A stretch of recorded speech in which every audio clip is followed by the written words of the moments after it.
The India Today Mood of the Nation poll, and this is where we are bringing you the big numbers. What if an election was held today? What are the big takeaways? This is the poll that will be out in India Today magazine with all the details this week. What's the verdict on Prime Minister Narendra Modi's performance? This is what our survey, the India Today Cicero survey, said is done for us by Cicero. 17% thought it was excellent. 40% thought it was good. Average was 28%. Only 13% have rated the Prime Minister's performance as poor. If you add the excellent and good, it comes to about 56%. Preferred Prime Minister. Who is your preferred choice for Prime Minister?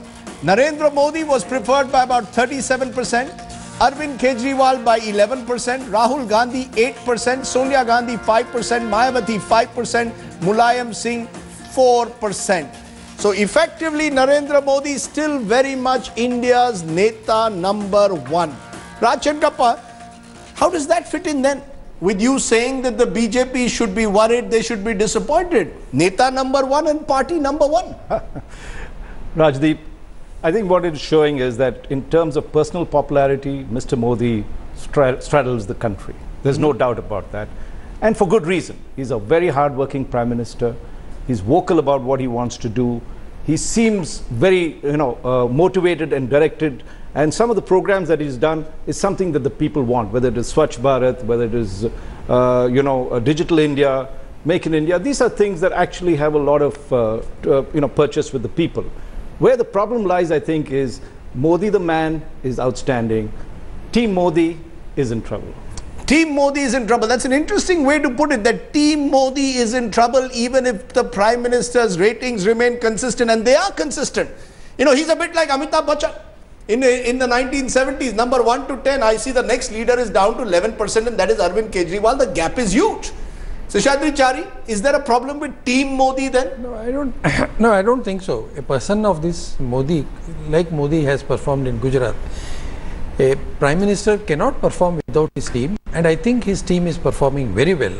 And the credit that Modi gets, and which he has himself in this 15th August speech said, my team is not just my cabinet, my team is this country, and every voter is my team. So those are nice words. At the end of the day, I'm asking you, Mr. Modi's personal popularity high, but the government seems to be in some way not sharing the same level of popularity. It's not reflected anywhere that the government's performance is bad, but the Modi's performance is great. Modi means government, Modi means his team. So the team's performance reflect on the team performance of the leader. Okay, the point. And then if you say, if you look at it, even those people who say, only 13% of them saying poor, but even that is not reflected anywhere in the public opinion on the PM's choice. Okay, the fact is that Narendra Modi is by far the preferred choice. There are advantages of being the incumbent, and that's happening.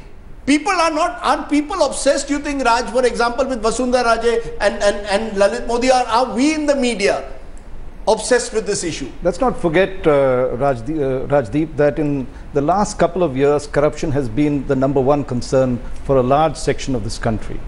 You've seen the rise of Kejriwal as a result of that. And we had expected a lot more from Mr. Modi. I think what you're seeing is a perception. It's not so much that Vasundhara and Sushma have sort of held the public, enthralled or whatever it is, or concerned about it. I think it's the way they handle this crisis. The fact that Mr. Modi chose to remain silent in Parliament, didn't address those issues, not seem decisive as normally he is. That's a good point, because, that's precisely the question, Seshadri Chari, why the Prime Minister speaks on every occasion, but he doesn't say a word on Vyapam, doesn't say a word on the entire Lalit Modi controversy. Don't you think somewhere that Mr. Modi needs to try and reassess? Somewhere you have to also reset? Or are you saying that everything that the way you've handled this crisis, the way you're going to handle every crisis, where the Prime Minister will distance himself from Sushma Swaraj, Vasundhara, won't even attend Parliament when it comes to a crucial debate on Lalit Modi? You can expect the Prime Minister to answer questions which are of very great relevance. But for a party like Congress... Are you saying Vyapam is not of relevance? Are you saying that the Lalit Modi issue was not of relevance? For a party like Congress, they should have done their homework. In Vyapam, most of the cases that has happened, most of the things go back to their own government. It was the Shivraj Singh government itself. For the first time, it was they who approached the Supreme Court and blew the lid off. It was Shivraj Singh government itself. And in the case of Lalit Modi gate also, after Lalit Modi started speaking, it was the congressmen who were running for cover and not the BJP. And after the last day when Sushma Swaraj and Arun Jaitley spoke, the Congress had no defense. And for all the matter, whatever they did as in far as you are concerned, this is now history. Where is the question? And particularly after these elections, where victories of Vasundhara now and of Sushma, resignation, and of Shivraj Singh Chauhan, question of resignation does not even come into the picture anymore. If there is any element of truth in all these allegations, the Congress party should have allowed a debate in the parliament. Instead of allowing a debate, they wanted to carry the debate to the public forum. And they lost badly in the public forum as well as the perception in the parliament. That's why your report shows that they should all resign. They are just brazening out corruption. You know, you can brazen out because they have 282, they think you can do anything, and they're just brazening out with their brute majority. But the Prime Minister does not talk about corruption. There is only one way. You can hear him, press can't ask him a question, no one can ask. He has not made one speech in Parliament where all the things that he says, be it in Dubai, be it in Bihar, because people in Parliament will tear him to shreds if they get the opportunity to reply to all his questions. The Congress party could have allowed him to speak. Just a minute. They could have allowed the Parliament. It's 9 o'clock. Let's come to the big numbers. This is what we want to. If there is a snap poll today, what happens? If there is a snap poll today, what will happen? Has the mood of the country changed? Is Mr. Modi still riding the crest of a wave? The India Today survey, this is our projection. The BJP, as far as our survey says, is getting, as of now, Lok Sabha polls, remember, they got 31% of the vote. They are still getting 31%. So the BJP is holding firm. The BJP's allies, Lok Sabha 2014, had got 7.4%. They are marginally down if a snap poll is held today with 6%. But add the two and they come to around 37%, which is just marginally down from 38.4% that they got in the Lok Sabha elections. Now take a look at the Congress party.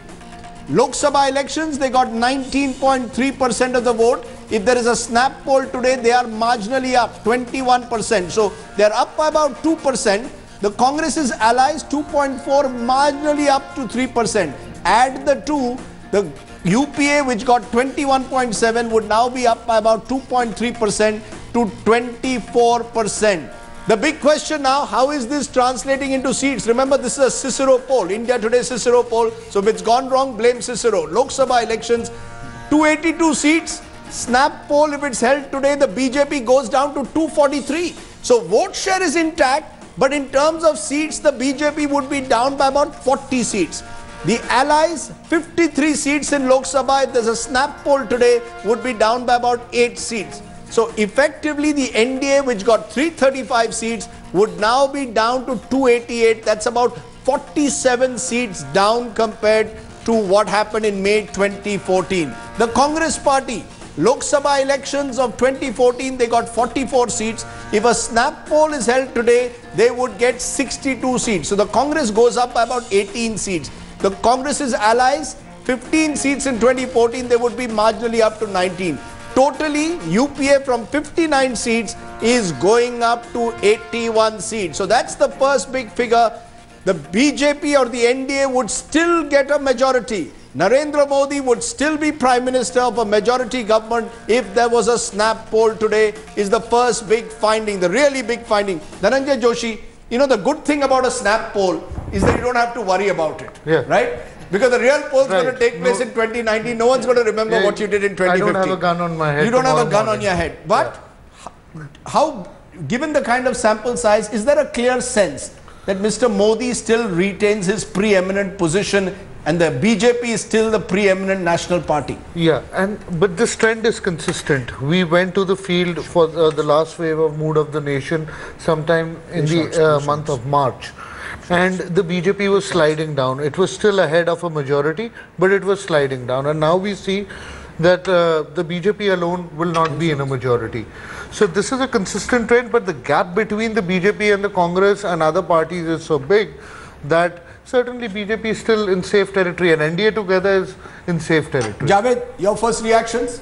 My first reaction, there is a sense of disappointment. That disappointment is certainly not turned into anger just yet, but it's just been 15 months. You're saying there is disappointment against the government in terms of expectation management. Certainly, if there wasn't, they wouldn't be down 40 seats. How are they down 40 seats? If I have got the same vote share, viewers will ask me that. Right. Particularly Modi's supporters on Twitter will again attack me. How come the vote share has not changed, but seats are down by 40? Well, where is the BJP losing? Well, this is the national vote share. In Uttar Pradesh, they had 73 seats last time. Now, if they come down by 25, 30 seats, it's a lot. Are they taking the biggest hit at the moment in UP? Yeah, the biggest hit is in UP because UP was a state where it was an exceptional result. What's your, I mean, Bihar is a close call. Bihar is a close call? Bihar is a close call, and we need to be really careful about Bihar because it's the next state I know this is a small sample size. Is the BJP's hit, if at all, that they are taking primarily in North India? Primarily in North India. Haryana, they've got a hit. In terms of votes, they've got a big hit in Haryana. Rajasthan, they have a hit. Madhya Pradesh, they have a hit. But in all these states, the lead that they had was about 20 points. Good, well put. Okay, first reactions from you, Raj? If I was Prime Minister Modi and the BJP, I'd be very, very worried. Worried? Yes, because this is the second consecutive poll that shows a clear decline for the BJP in seats. The poll also shows that it is... Raj, it's only in seats. The gap still is about 14 percentage points between NDA and the UPA. Fair enough. I checked what was the results when, this is after all a quarter of the term of Prime Minister Modi. I checked the 2006 poll that India Today did when UPA finished 1 year. Yes. They hadn't dropped seats. I checked in 2010, they hadn't dropped seats when we did this quarter term poll. So you are seeing a trend that should have the BJP concerned, Prime Minister Modi concerned. There is a decline in perception, and if you really look at it, he had for the first time he had a historic majority. He still has that majority, True. but you're saying there is a decline which has come in 15 months. Seshadri Chari, you should be worried is the initial reaction which is coming. You don't seem to be worried at all. No, I mean, look, it perhaps shows how the world has changed. One time when you got 182 seats, it was treated as a victory. Today, 288 seats, and people are saying BJP should be worried. No, I'm not worried. Should be worried, sir. Okay, go ahead. It's not that I'm not worried. I take it as a good news and a bad news. The good news is that fortunately the snap polls and the laptops, the media discussions in cool comforts of studios, they really don't determine the seats in parliament. They used to determine it earlier. Now because it's unfavorable, they don't. Just a minute. It's still there. Yes.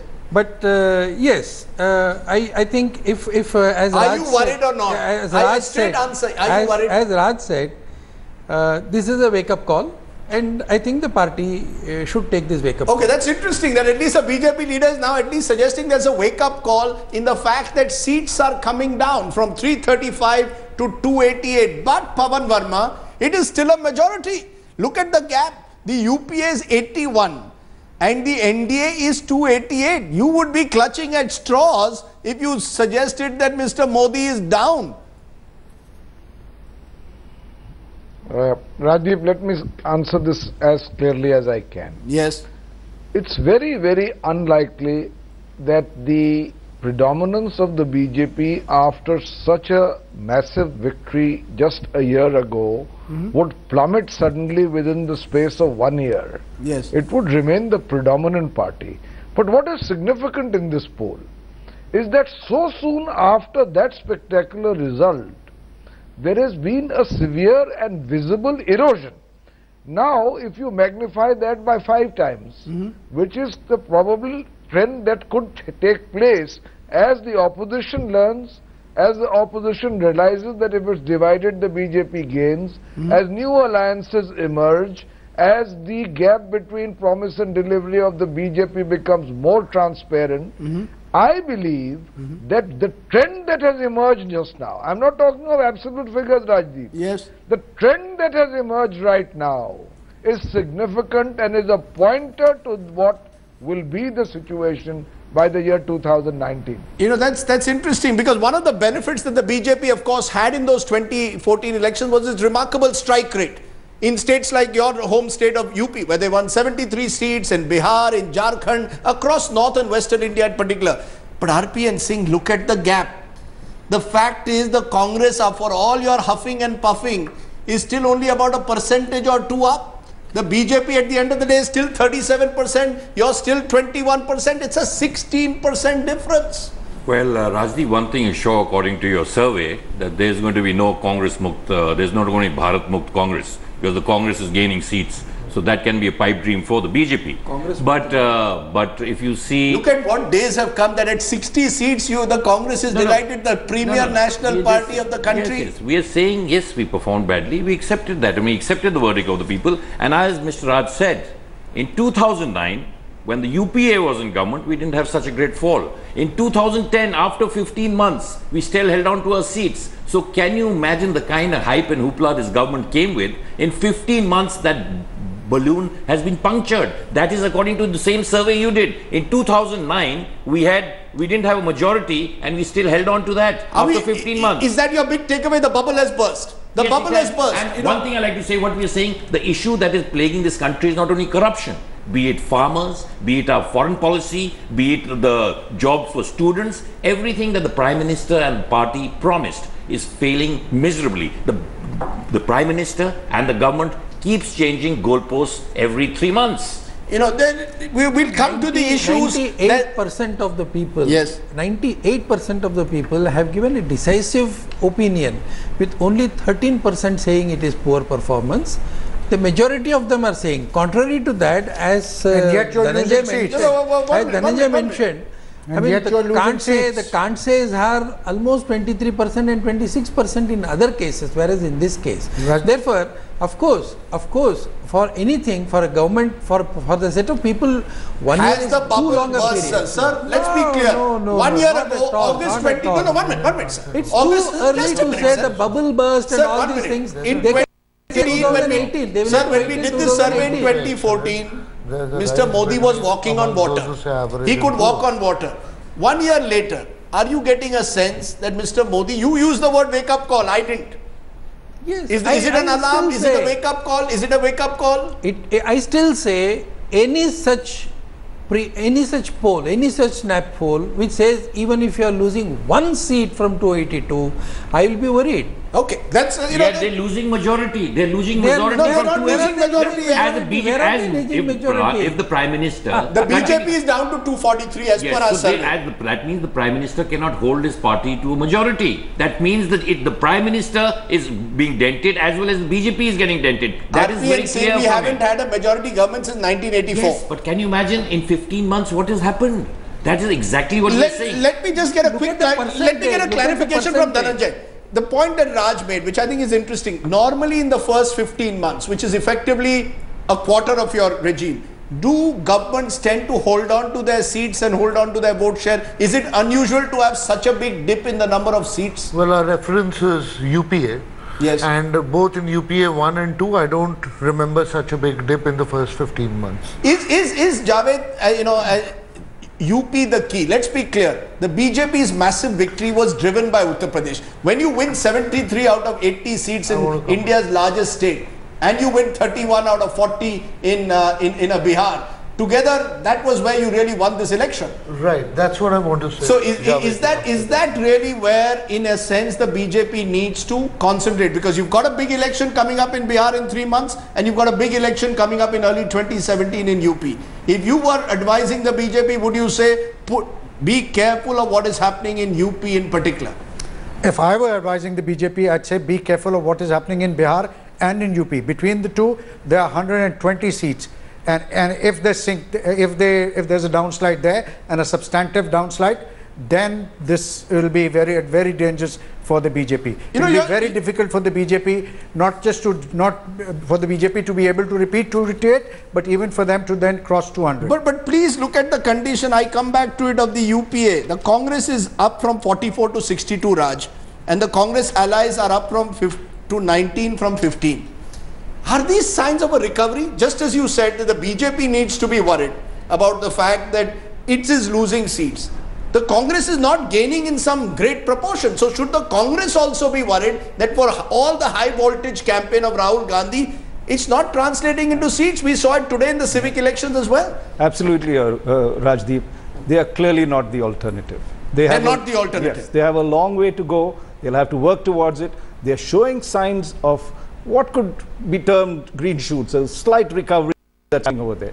But they have to work far, far harder if they have to do. I think the real thing the poll is showing is that the perception of the Modi government, Team Modi if you'd like to call it, is beginning to hurt. They're beginning to... Is it about managing expectations? Because when you overpromise and then don't deliver on each and every promise. For example, if you say in an election speech in rhetoric, I'm going to put 15 lakhs in your bank account, I'm bringing back black money from abroad, and it doesn't come.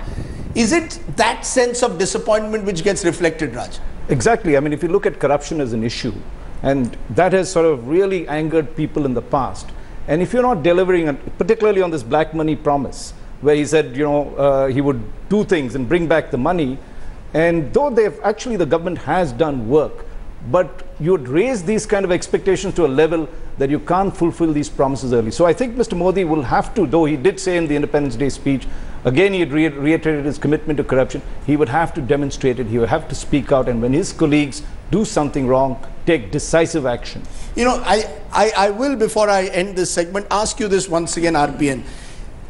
Honest answer has come today from Seshadri Chari that there are elements in this poll which are a wake-up call for the BJP. Are you willing to be equally honest? No, and say that the Congress party also needs to perhaps reset the way it goes about its politics? Definitely, we are a party in transition. We are a party in transition, and definitely we need to pull up our socks.